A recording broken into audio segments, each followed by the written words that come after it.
everyone. Welcome to ABC Interactive English, and I am Karen. And I'm Matt. And today we are looking at part 2 of Pelé, the king of soccer. That's right. You know, Matt, I know some parts of the world, people call this sport football. But in other parts of the world, some people call it soccer. So who calls it football and who calls it soccer? Okay, so most of the world calls it football. Oh, okay. So you might call him the king of football if you're from those parts of the world. But in places where they have another sport called football, like USA or Canada, then they call it soccer usually. Oh, because we have the American football, right? That's the oval-shaped ball. Yeah, so we have American football, and so people call this soccer, and it's because this used to be called association football. So people would call it, for short, a sock football, and then it just became soccer. That's why people call it soccer. I never knew that. Wow. So even in Australia, they also have Australian football, which is a different sport. Is that similar to American football?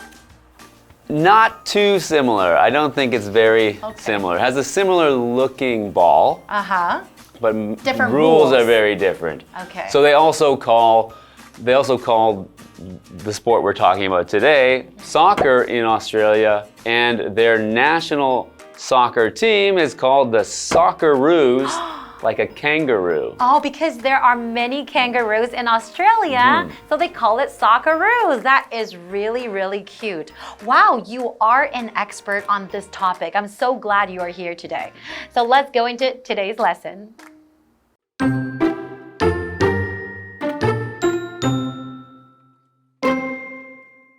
Pelé came from a poor family. They didn't have money for a real soccer ball. So, as a child, Pelé filled a sock with newspaper and shaped it into one.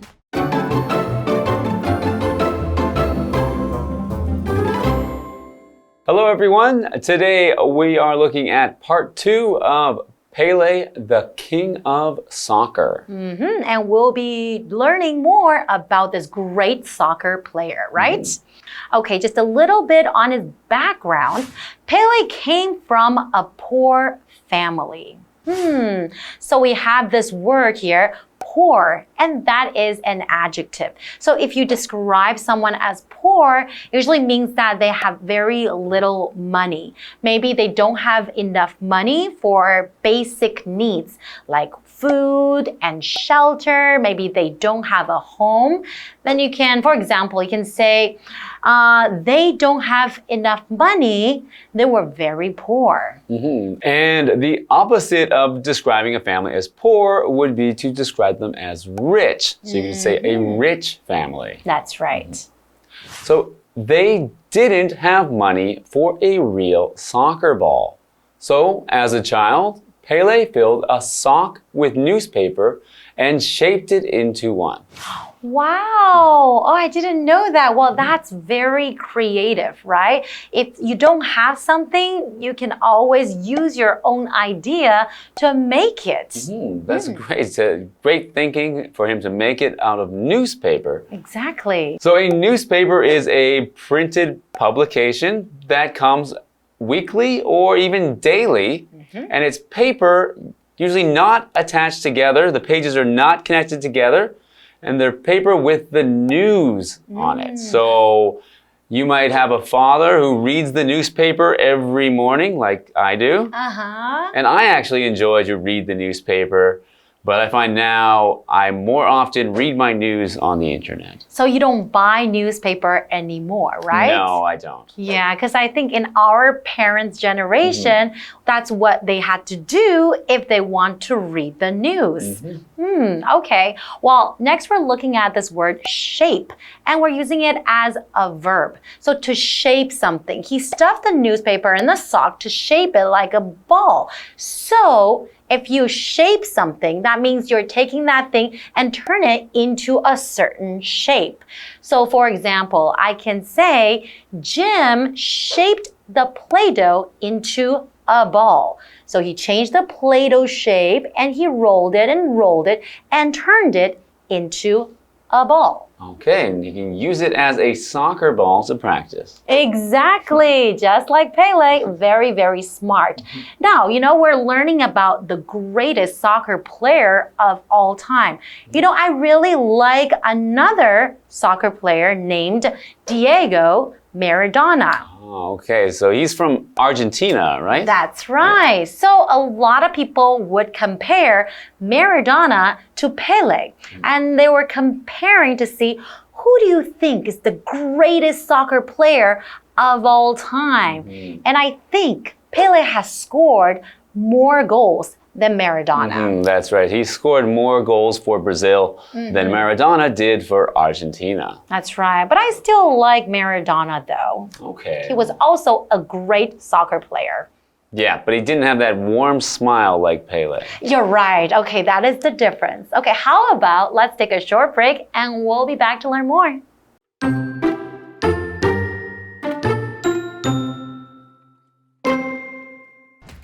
Because of soccer, Pelé had to leave school.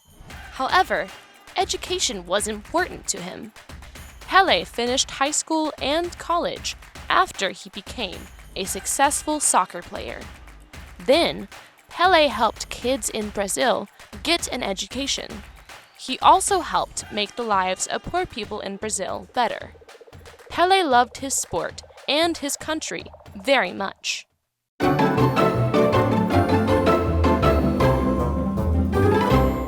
Welcome back, everyone. So before the break, we were still learning about the great soccer player, Pelé. And we learned that he came from a poor family. But that didn't stop his soccer dream because he couldn't buy a soccer ball. So he put newspaper inside a sock and shaped it like a ball so he could play and practice. Wow, okay. So let's learn what happened to him next. Because of soccer, Pelé had to leave school. Oh, maybe he was so busy with soccer games, so he had to leave school, right? So to leave is a verb meaning to go away from. So if you leave school, then you are no longer at school. So in this case, they don't mean he just left school at the end of the day, but he had to leave school. He had to go away from the school, so he's no longer going to go to the school, no longer going to go to school at all because of soccer. That's right. He left it for good, right? Yeah. However, education was important to him. Pelé finished high school and college after he became a successful soccer player. Wow, so he actually went back to school and finished, right? Because a lot of people, after they become busy with games or with their business or jobs, sometimes it's hard for them to go back and study again. So it's because he thought school and college was very important to him, the education. So education is a noun. Education is the process of teaching and learning, usually in a school or college. Yeah, and there's many other kinds of education as well. You can learn at home or you can learn by watching videos like this. Oh, you're right. This is a kind of education. So they said that he finished high school and college. So to finish something means to bring an end to or to complete. So in this case, we're using it as to complete because it means he completed or he did all of the school that he needed to do to complete high school and to complete college. So he finished them means he's done all he needed to do. And then we're looking at this word college, and that is a noun. So college is like the type of school of higher learning after high school. It's like the next school that you go to, and then you can learn more knowledge, and then you can choose the kind of area that you would like to study in, right? Yeah, so I went to college. I remember my college years very well. Those were... Was it fun? That was a fun time for me, yeah.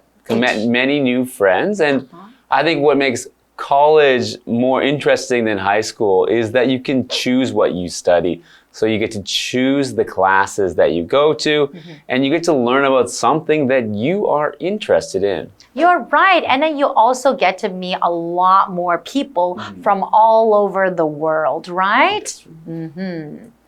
Okay. So the article continues, then Pelé helped kids in Brazil get an education. He also helped make the lives of poor people in Brazil better. That is really, really nice of him because he also came from a poor family. So he understands how difficult life gets when you are in that situation, right? Pelé loved his sport and his country very much. Wow. So that is why he has done a lot of great things to help the people in his country as well. That's right. So growing up as a poor child, he didn't have many things. So it's nice that now he has, a lot of money because he was a very successful soccer player. It's nice that he can share that with people in his country and help poor children to get an education and have better lives. Exactly. And I just learned that, unfortunately, I think he passed away last year, right? Yes, he passed away in 2022. 2022. And I think a lot of people still remember him. They will still remember him for a very, very long time because of all of his achievements and all of the things that he did to help his country. Yeah, I think he has a great legacy, a great person to remember, and it's nice that we can teach you about him today. So I hope you guys will remember this great soccer player called Pelé. And this is all the time we have for today. We'll see you guys next time. Bye-bye. Bye.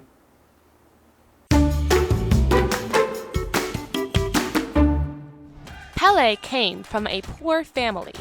They didn't have money for a real soccer ball. So, as a child, Pelé filled a sock with newspaper and shaped it into one. Because of soccer, Pelé had to leave school. However, education was important to him. Pelé finished high school and college after he became a successful soccer player. Then, Pelé helped kids in Brazil get an education. He also helped make the lives of poor people in Brazil better. Pelé loved his sport and his country very much.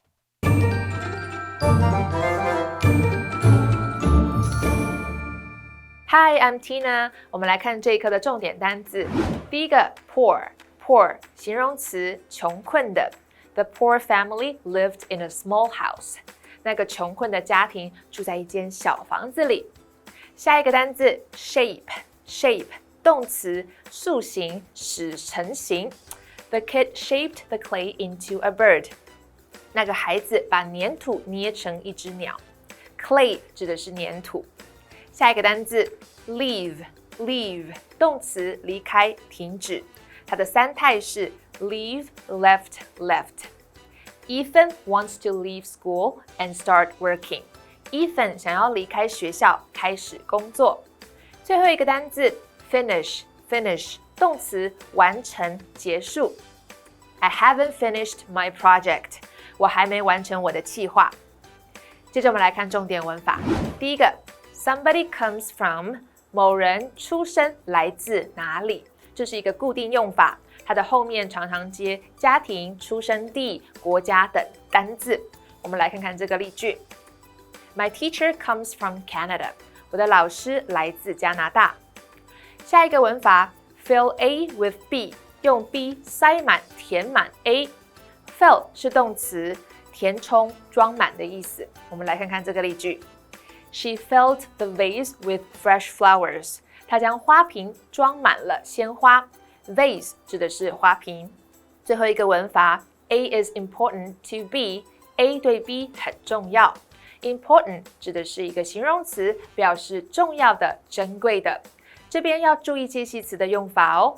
我们来看看这个例句。Our friendship is very important to me. 我们的友情对我来说非常重要。以上就是这一课的重点单字跟文法，我们下一课再见，拜拜。Today, we're going to take you to Chung Cheng Park in Chiayi. Now, Chung Cheng Park is very, very unique because it's a combination of science and physics. So it's not only a park for little children, even grown-ups would enjoy the facilities too. So let's learn about it. Hi everyone, my name is Stephen Rong. My name's Jamie. We are now at Chung Cheng Park in Chiayi. Chung Cheng Park was built in 1989. In the park, you can find a bandstand, bust of historical figures, a statue of the late Chiayi mayor Xu Shixian, and the art of Chung Cheng Park. There is also a playground in the park. Today, we are going to show you around the playground. Let's go!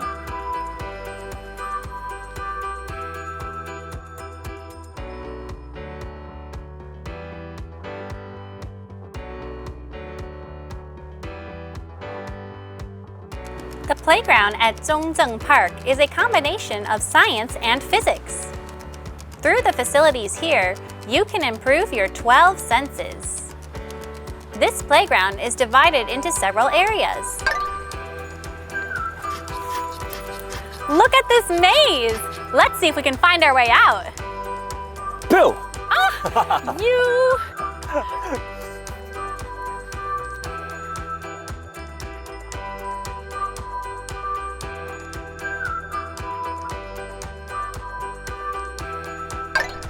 In the sensory play area, you can feel different textures.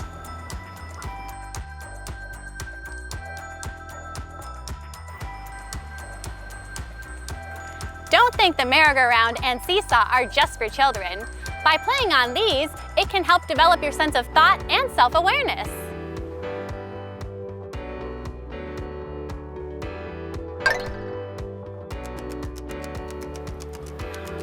Look at these interesting things. They are not just decorations, they are real musical instruments.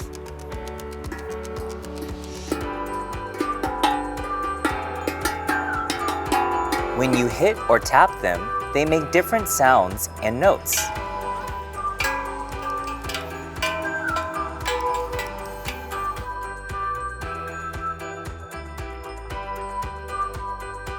Don't forget to spin the handle on the red ball to enjoy a short song.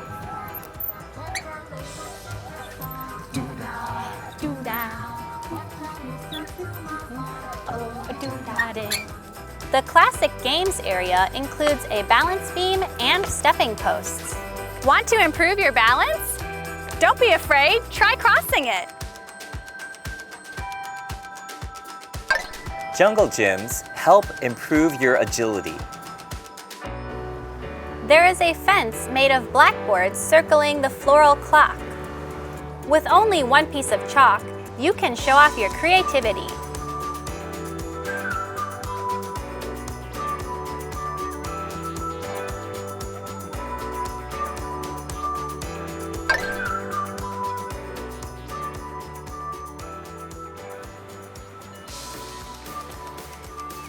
Chung Cheng Park is a unique park. Its design can help develop children's mental and physical well-being. This park is a great place for leisure and education. That's all for today. My name is Stephen Rong. My name is Jamie. See you at the next spot. Bye. Bye-bye.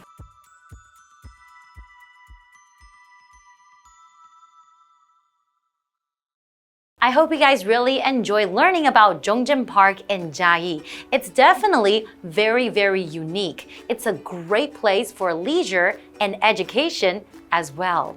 Well, this is all the time we have for today, and we'll see you guys next time. Bye-bye.